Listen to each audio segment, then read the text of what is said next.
I think probably it would not come as a surprise to you if I said that part of the side effects of lockdown is that a lot of people have had strained relationships, some extra friction at home, conflict with the children or with the spouses.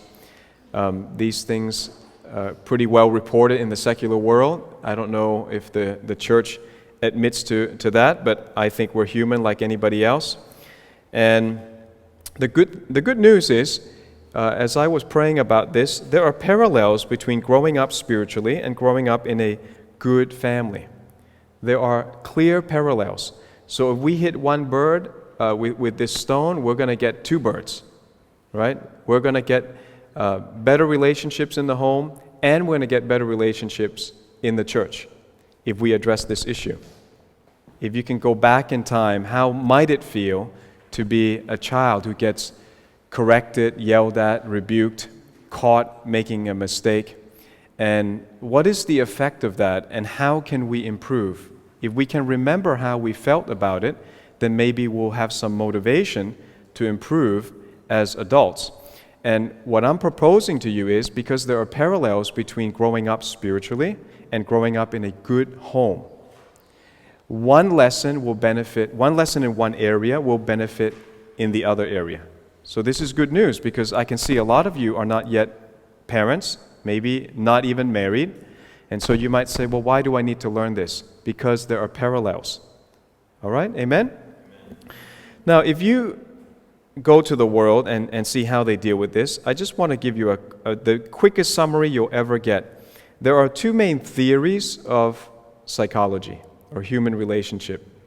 One comes from Sigmund Freud, and one comes from Alfred Adler. Have you heard these names? If you've done some basic psychology at any time, you would have heard these names. So Sigmund Freud had a very interesting theory. He said that humans are psychosexual beings. Psychosexual. So he believes that people are motivated basically by sexuality. It wouldn't be wrong to say that the guy is just a pervert. And he hung out with people who had a lot of sexual problems, because he hung out in Vienna with basically rich ladies who were frustrated that their husbands weren't around.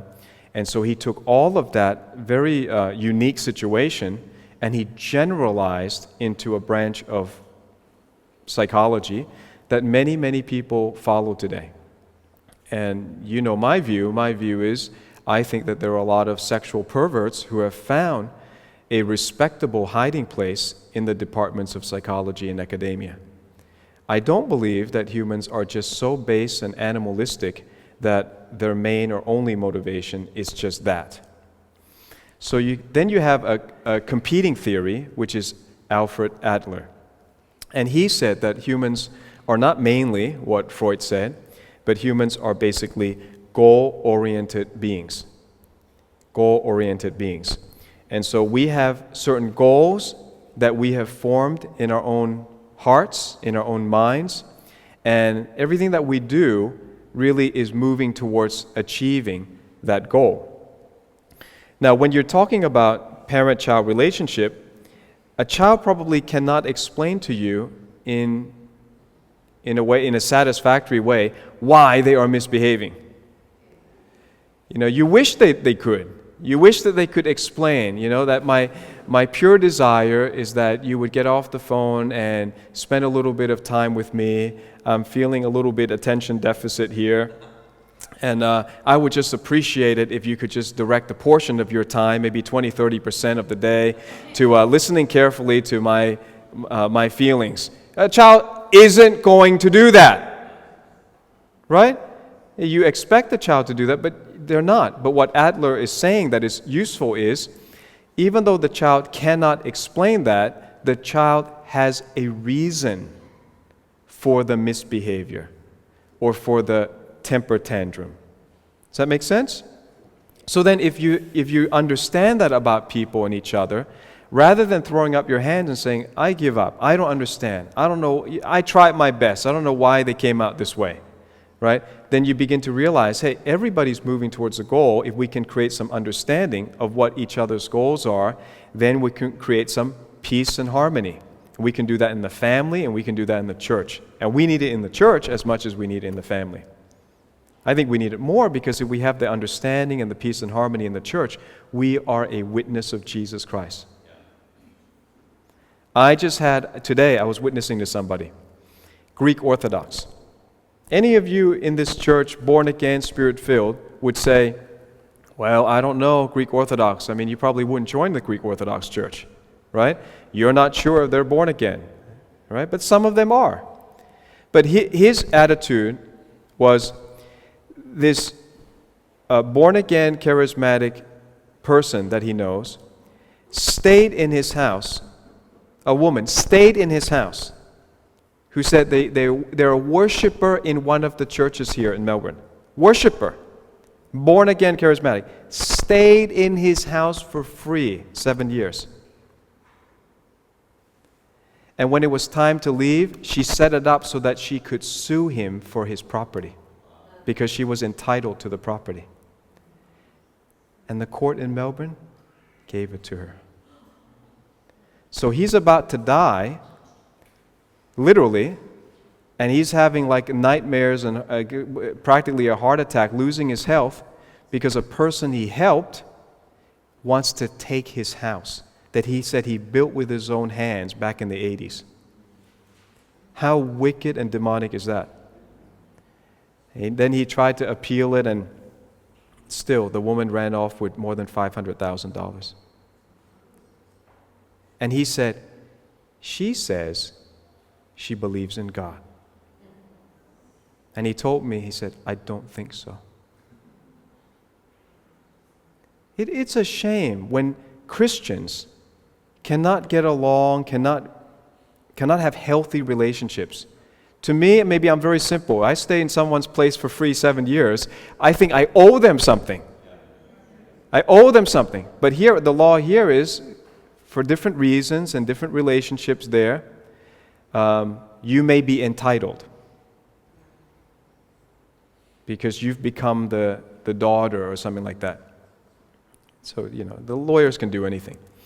But the point is, why is it even a legal issue? Christians should have enough moral compass to not behave that way, at least for the sake of the man going to heaven and not going to hell. But how do you preach to a guy like that who would think, hey, I was born Greek Orthodox, I'm going to die Greek Orthodox, and these born-again people, they're worse than criminals. How do I evangelize? How do I help a guy like this if this is how Christians behave? And I'm sorry, I can't spend all my time talking about the end times and everything because I know this is how Christians behave. And these are known churches in Melbourne. It's a horrible thing, isn't it? So we need to fix relationships in the church. People are goal-oriented, and if there's misbehavior, we need to find out, okay, what's going on? What is the goal? Now, if you're a child, the goal is pretty clear. Children have two basic needs. And I'm not talking about food and water and clothes and all of that, okay? We're just going to assume that survival needs are taken care of. This is number one. It's a very basic word. Every child needs attention. Child needs attention.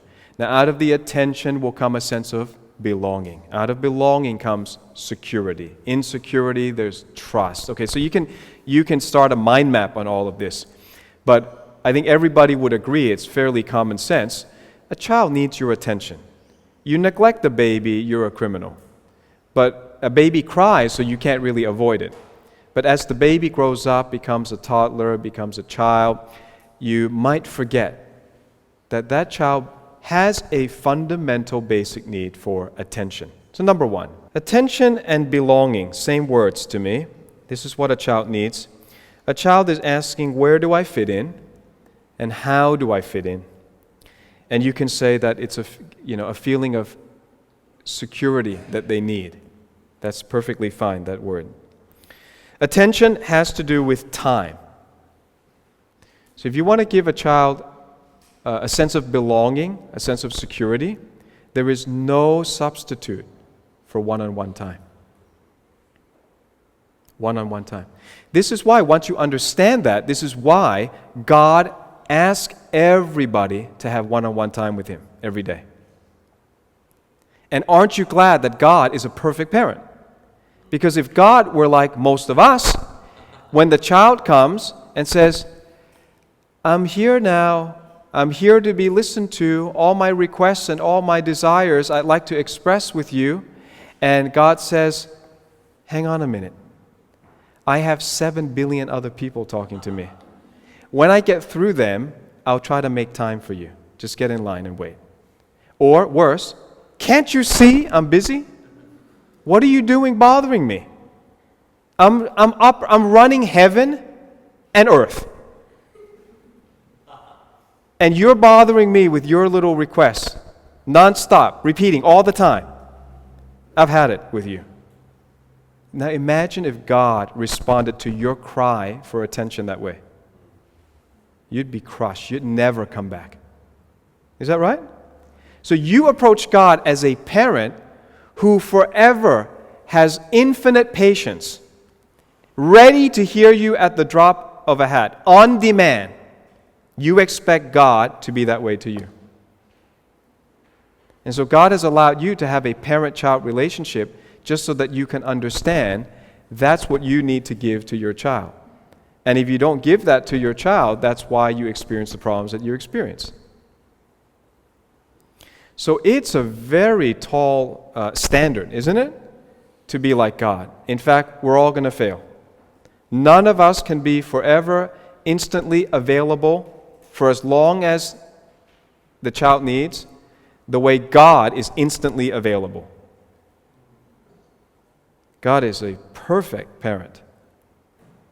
But it's very necessary to your development that you get that attention from God. So unfortunately, we are the opposite way sometimes because we've grown up, we get busy with life, a lot of people are just busy making money. We no longer go and seek our Heavenly Father and say, I really need to just spend some one-on-one time with you. But even though we forget that, every child remembers this. Every child craves, as a part of their healthy development, one-on-one time with you. Nothing else will substitute. If they're throwing temper tantrums, it is because they would like your attention. And when they do, usually they get the mother's attention, at the very least. Right? Even a little infant can scream. And you will drop everything and go pay attention. So the child has succeeded in meeting her basic fundamental need of attention. So attention has to do with time. Time is no substitute for time. You're just going to have to find one-on-one quality time. With God, he said this, Hebrews chapter 10, verse 24. And let us consider one another in order to stir up love and good works, not forsaking the assembling of ourselves together, as is the manner of some, but exhorting one another, and so much the more as you see the day approaching.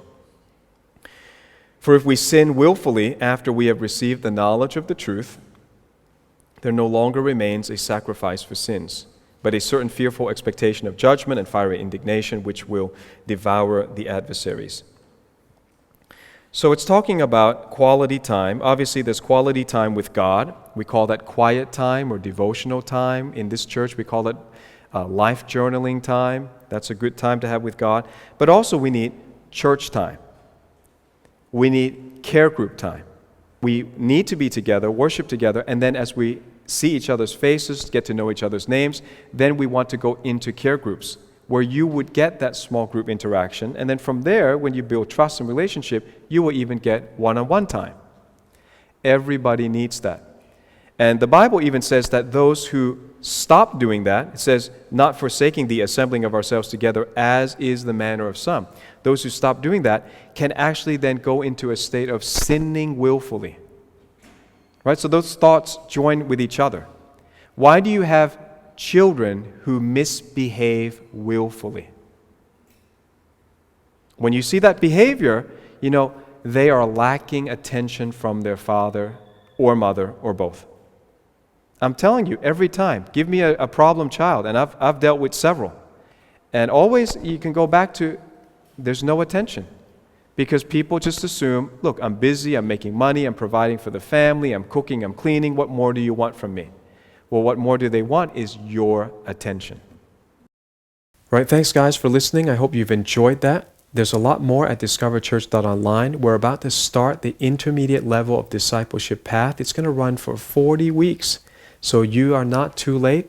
We've covered 4 sessions of the basic level. You can still catch up on that. You go to DiscoverChurch.Online, pick courses, and then sign up, register, and you'll be with us, and we'll have live interaction every 2 weeks. It's really a great time mentoring. We've had people healed. We've had people delivered. We've had people send in great testimonies. It's a good time. So sign up for the discipleship path.